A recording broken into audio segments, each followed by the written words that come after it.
Assalamualaikum warahmatullahi wabarakatuh. Saya Widya Dwi Yuninasa Putri, NPM 19103031112, akan menjelaskan materi mengenai asal-usul dan karakteristik kehidupan. Langsung saja kita mulai. Yang pertama adalah asal-usul kehidupan.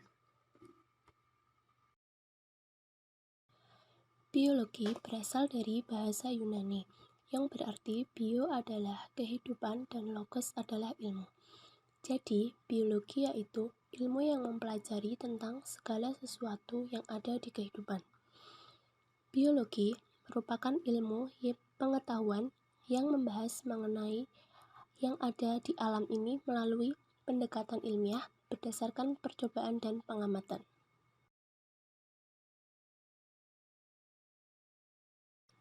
Selanjutnya yaitu teori asal mula kehidupan. Jadi teori asal mula kehidupan ini ada 5. Yang pertama, teori abiogenesis. Yang kedua, teori biogenesis. Yang ketiga, teori evolusi kimia. Yang keempat, teori panspermia. Dan yang kelima adalah teori penciptaan. Berikut adalah penjelasannya. Yang pertama, teori abiogenesis. Teori ini digagas oleh seorang ilmuwan yaitu Aristoteles, seorang ahli filsafat dari Yunani yang mengemukakan bahwa makhluk hidup berasal dari benda mati.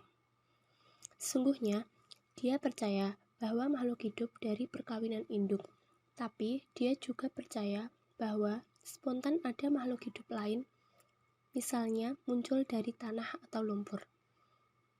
Nah, teori abiogenesis ini berjalan cukup lama, namun masih ada beberapa orang yang tidak percaya akan hal tersebut, karena penelitiannya tidak sesuai dengan langkah atau tahapan yang ilmuwan biasa dilakukan.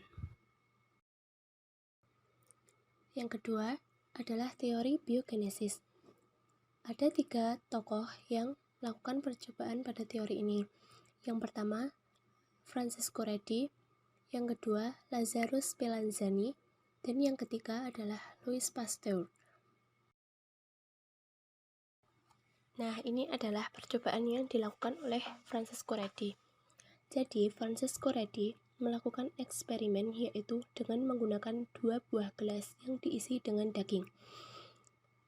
Gelas yang satunya ditutup dengan sebuah penutup, sedangkan gelas yang lain dibiarkan terbuka. Setelah beberapa hari,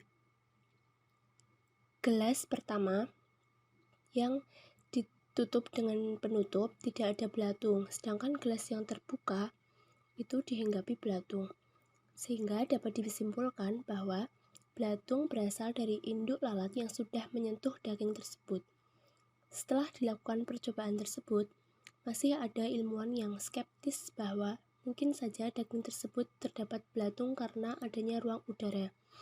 Kemudian, Redi menguatkan percobaan tersebut dengan mengganti gelasnya dengan tutup kasa, dan hasilnya gelas tersebut tetap bersih dan tidak ada belatungnya.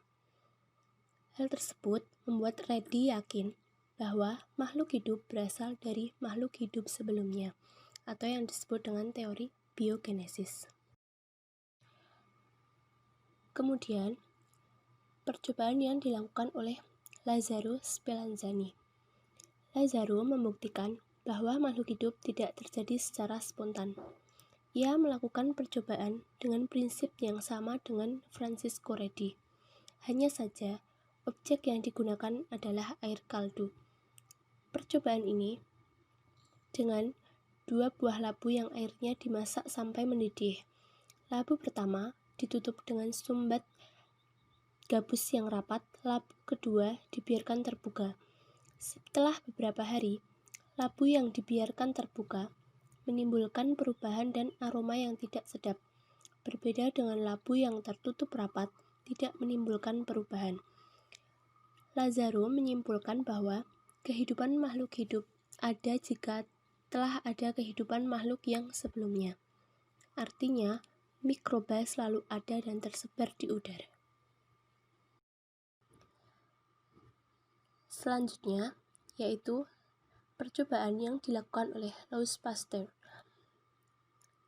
Pasteur mendidihkan sebuah medium kultur dalam labu. Labu pertama diberi tutup sebuah pita berbentuk es. Kemudian labu dibiarkan dingin beberapa hari.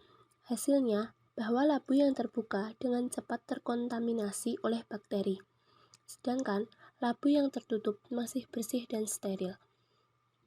Ternyata pipa berbentuk es tersebut mampu menghalangi bakteri yang masuk walaupun udara bebas keluar masuk melalui pipa tersebut. Bakteri terperangkap pada sebuah lengkungan pipa tersebut, dan hasil dari percobaan Pasteur ini yang kemudian mampu melemahkan teori abiogenesis. Kesimpulannya dari teori biogenesis ini adalah makhluk hidup bermula dari telur dari makhluk hidup, dan makhluk hidup ada karena dari makhluk hidup juga. Yang ketiga adalah teori evolusi kimia. Sebagian besar ilmuwan percaya bahwa bumi hidup selama 4,5 miliar tahun. Pada 500 tahun pertama, bumi akan labil dalam berproses karena banyaknya asteroid yang jatuh ke bumi. Teori evolusi kimia merupakan teori reinkarnasi dari teori biogenesis karena mempercayai bahwa makhluk hidup berasal dari makhluk tak hidup. Kesimpulan teori evolusi kimia adalah makhluk hidup itu memiliki banyak molekul yang sangat kompleks.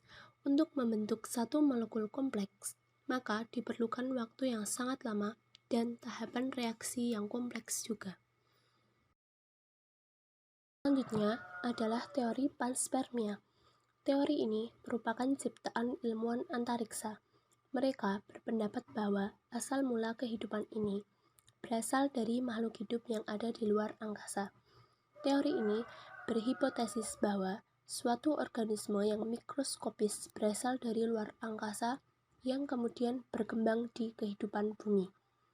Seperti kita ketahui bahwa bumi ini pernah dihujani atau turunnya benda langit yang memungkinkan organisme tertinggal yang berkembang dan berevolusi di bumi. Teori ini tidak langsung mendukung teori biogenesis. Namun, teori ini belum cukup mampu untuk menjawab dari mana asal benih tersebut. Yang terakhir adalah teori penciptaan. Teori penciptaan bersumber dari ajaran kitab dan agama yang dianutnya. Kebanyakan agama percaya bahwa asal-usul kehidupan ini diciptakan oleh Tuhan. Hanya saja, memang tidak ada penelitian yang dapat dibuktikan dengan akal manusia, melainkan dari hasil telaah ilmu agama dan keyakinan. Selanjutnya adalah karakteristik kehidupan. Makhluk hidup adalah berbagai kumpulan molekul yang saling mempengaruhi. Makhluk hidup mempunyai ciri yang dapat membedakan dengan benda tak hidup. Makhluk hidup memiliki aktivitas bergerak, bernafas, memerlukan makan, tumbuh dan berkembang, menerima dan menanggapi rangsang. Selanjutnya, yang terakhir adalah penjelasan mengenai ciri-ciri makhluk hidup. Yang pertama, bernafas. Semua makhluk hidup pasti bernafas, karena memiliki fungsi yaitu untuk memperoleh energi. Bernafas berarti proses menghirup oksigen dan mengeluarkan karbon dioksida. Oksigen diserap melalui alat pernafasan yaitu paru-paru, kulit, trakea, dan sebagainya. Yang kedua adalah bergerak. Semua makhluk hidup bergerak dari tempat satu ke tempat yang lainnya. Manusia dapat bergerak karena memiliki alat gerak yang disebut rangka dan otot. Hewan memiliki alat gerak berupa sirip, sayap, kaki, rambut getar, dan lain-lain. Begitu pula dengan tumbuhan, gerakannya lebih pasif, yaitu biasanya dengan batang, akar, dan bunga. Yang ketiga, yaitu memerlukan makan. Cara memperoleh makanan makhluk hidup memiliki cara yang berbeda-beda. Hewan dapat memakan dari memakan mangsa, merampas dari inang, dan sisa dari makanan makhluk hidup lain pada tumbuhan dengan cara proses fotosintesis. Namun, intinya adalah makhluk hidup membutuhkan makanan sebagai sumber energi dan membangun tubuh.